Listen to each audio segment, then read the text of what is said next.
zami mwen yo, jodi a se Bel bourgeoisie. Ok, yeah, bon.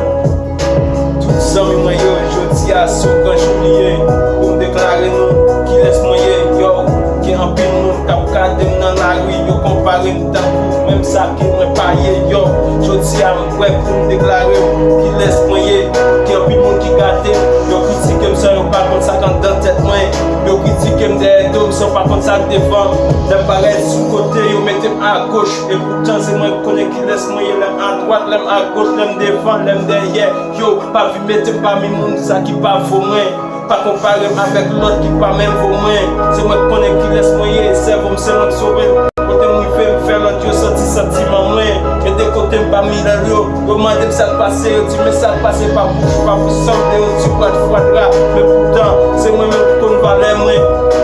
mande m sa l'passe, m oblige di yo fò pose, talem pa deklare pou yo, pa pou sou sa pi bon, yo employe pa mi,